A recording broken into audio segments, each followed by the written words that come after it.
Hello guys. तो मैं आज आप लोगों के लिए एक सी टेट या फिर किसी भी टेट एग्जाम के लिए एमसीक्यू लेकर आया हूँ। तो आइए शुरू करते हैं इन क्वेश्चन को। इसमें पहला प्रश्न पूछ रहा है कि ओजोन परत की मोटाई किस में मापी जाती है। तो ओजोन परत की मोटाई किस में जब मापी जाती है तो इसका उत्तर होगा डप्सन। डप्सन में मापी जाती है। ठीक है, ये हमारा सही उत्तर है। आगे बढ़ते हैं। यहाँ पर 52 प्रश्न है, 52 में से हमारा स्कोर भी दिखेगा।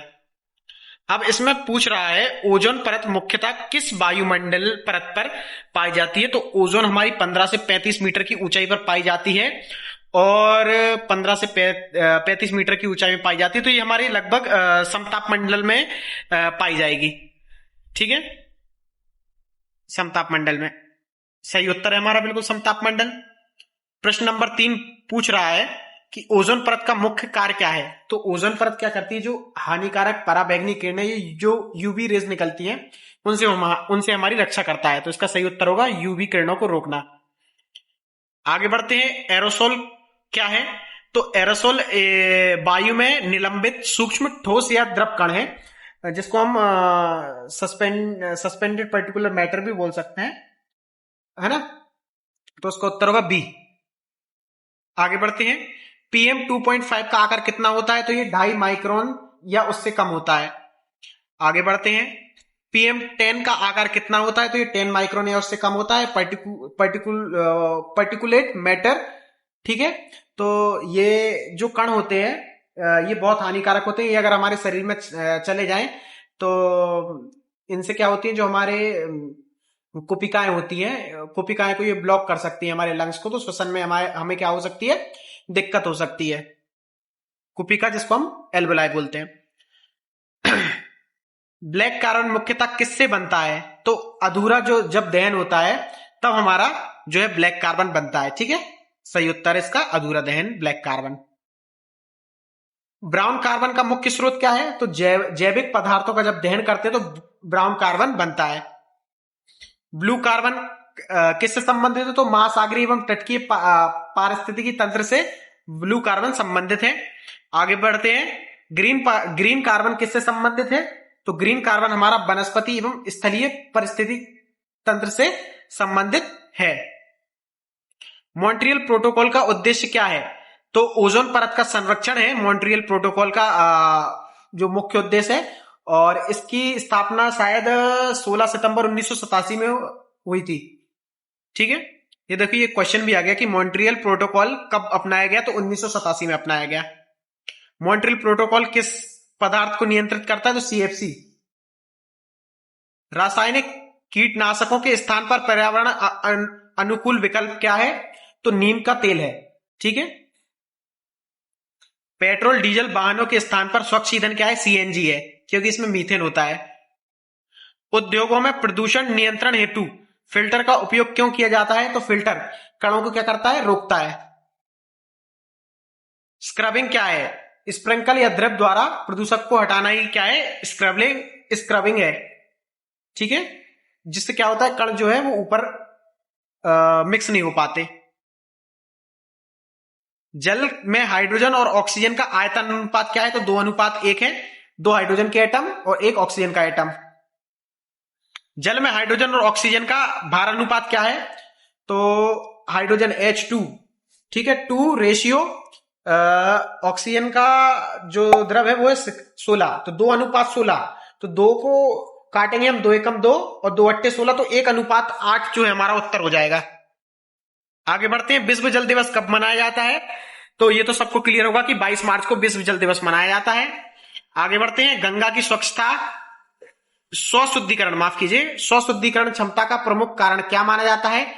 तो गंगा में एक वायरस पाया जाता है जिसको हम बोलते हैं बैक्टीरियोफेज नामक विषाणु, जिसके कारण गंगा का पानी जो है स्वच्छ होता है। अस्थायी कठोरता किसके कारण होती है। तो कैल्शियम और मैग्नीशियम के बाइकार्बोनेट्स या फिर हाइड्रोजन कार्बोनेट जिनको हम बोलते हैं, इनके कारण अस्थायी कठोरता आती है। और अस्थायी कठोरता हम उबालकर हटा देते हैं। देखिए इसमें एक क्वेश्चन है कि स्थायी कठोरता किसके कारण होती है। तो कैल्शियम और मैग्नीशियम के सल्फेट और क्लोराइड के कारण स्थायी कठोरता होती है। अभी मैंने बताया था अस्थायी कठोरता को कैसे हटाया जा सकता है, तो उबाल कर। आगे बढ़ते हैं। D2O किसका सूत्र है, तो भारी जल का सूत्र है। आसुत जल का पीएच कितना होना चाहिए, तो 7 होना चाहिए। और इन्वर्टर के पानी में भी इसका उपयोग करते हैं। इसके पूरे खनिज लवण निकाल देते हैं, तो इतना शुद्ध पानी हो जाता है ये। जल में तैरते कण किस गुण को प्रभावित करते हैं, तो टर्बिडिटी को प्रभावित करते हैं। टीसीयू का उपयोग किसके मापन में होता है, तो टीसीयू का मापन होता है जल की गुणवत्ता मापने के लिए होता है। मतलब कि जल का जो रंगहीन ट्रू कलर यूनिट होता है, ये जल का रंगहीन होने की संभावना मापता है। और ठीक है, तो इसमें ये क्या देखेगा, रंग देखेगा। टीसीयू का फुल फॉर्म क्या है, ट्रू कलर यूनिट है। जल की गुणवत्ता को देखता है कलर के द्वारा। आगे बढ़ते हैं। पीने के पानी के जल का रंग आदर्श रूप से कितना होना चाहिए, तो 5 टीसीयू से कम होना चाहिए, 5 ट्रू कलर यूनिट से कम होना चाहिए।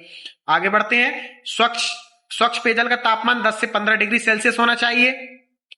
यदि पानी में स्वाद और गंध नहीं होगा, तो पानी ऑब्वियसली बात है, पानी कैसा होगा, अपेक्षाकृत स्वच्छ ही जल होगा। वेरी वेरी इंपॉर्टेंट बात है। पेयजल का उपयुक्त पीएच मान कितना होना चाहिए? जी हां दोस्तों, पेयजल का उपयुक्त पीएच मान कितना होना चाहिए, तो ये होना चाहिए 6.5 से 8.5। अत्यधिक कठोर जल से कौन सी समस्या हो सकती है, तो पथरी की समस्या हो सकती है, स्टोन की। जल में अधिक फ्लोराइड से कौन सा रोग होता है, तो फ्लोरोसिस होता है। स्वच्छ जल में डीओ मतलब कि डिसॉल्व ऑक्सीजन लगभग कितना होना चाहिए, तो 1 लीटर जल में लगभग आपका 8 मिलीग्राम लीटर तक जो है वो डिसॉल्व ऑक्सीजन होनी चाहिए। तो यहां पर ऑप्शन में 8 कहीं नहीं दिया, लेकिन 5 मिलीग्राम पर लीटर से अधिक दिया है, तो हमारा उत्तर ऑप्शन के हिसाब से यही हो जाएगा। डीओ डिसॉल्व ऑक्सीजन जिसका फुल फॉर्म है, यदि डिसॉल्व ऑक्सीजन 4 मिलीग्राम लीटर से कम हो जाए, तो जल को क्या माना जाएगा, तो ये प्रदूषित होगा। बीडीओ का पूर्ण रूप क्या है, तो बायोलॉजिकल ऑक्सीजन डिमांड, जैविक ऑक्सीजन डिमांड। आगे बढ़ते हैं। बीओडी और डीओ का संबंध क्या है, तो ये बीओडी है और डीओ है। तो कहने का मतलब है, अगर बीओडी बढ़ेगी तो डीओ घटेगी, और अगर डीओ जो है हमारी बढ़ेगी तो बीओडी घटेगी। मतलब कि जो डीओ है वो इनवर्सली प्रोपोर्शनल है बीओडी के। तो डीओ है जो व्यतक्रमानुपाती है बीओडी के, तो बीओडी बढ़ेगी तो डीओ घटेगा। ठीक है। उच्च बीओडी किसका संकेत है, तो उच्च बीओडी किसका संकेत होता है, तो अधिक कार्बनिक प्रदूषण का जो संकेत होता है वो उच्च बीओडी होता है।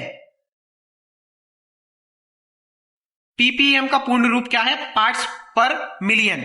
पार्ट्स पर मिलियन मतलब कि 10 लाख, मिलियन का मतलब होता है 10 लाख। तो 10 लाख लीटर पानी में घुली हुई 1 लीटर पदार्थ की मात्रा को हम क्या बोलते हैं, पीपीएम। 10 लाख लीटर पानी में घुली 1 लीटर पदार्थ की मात्रा को हम पीपीएम बोलते हैं, पार्ट्स पर मिलियन। 0 से 1 पीपीएम प्रदूषण स्तर को क्या माना जाता है, उत्कृष्ट। 5 पीपीएम से कम हो तो अच्छा, 5 से 10 हो तो मध्यम, और 10 पीपीएम से अधिक प्रदूषण स्तर को क्या माना जाता है, तो इसको प्रदूषित माना जाता है। क्या माना जाता है गाइस, प्रदूषित। आगे बढ़ते हैं। जल का सर्वाधिक प्रभावी रासायनिक विसंक्रमण किससे किया जाता है, तो क्लोरीन के द्वारा किया जाता है। आगे बढ़ते हैं। उबालने से जल में क्या होता है, रोगजनक सूक्ष्मजीव नष्ट हो जाते हैं।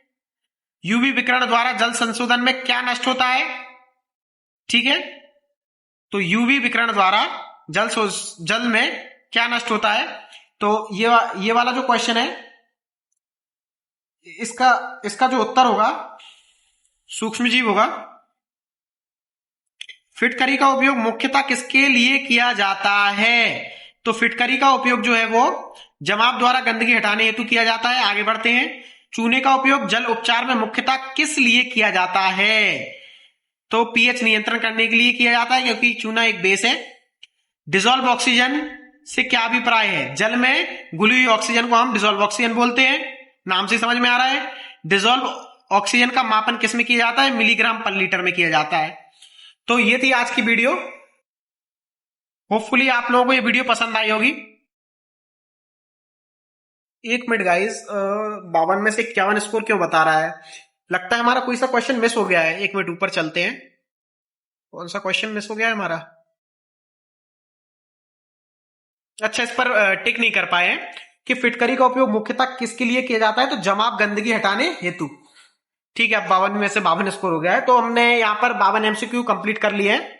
तो होपफुली गाइस आप लोगों को ये वीडियो पसंद आई हो, और अगर आप लोगों को ये वीडियो पसंद आई हो तो चैनल को ज्यादा से ज्यादा लाइक, शेयर, सब्सक्राइब कीजिए और अपनी कमेंट कीजिए।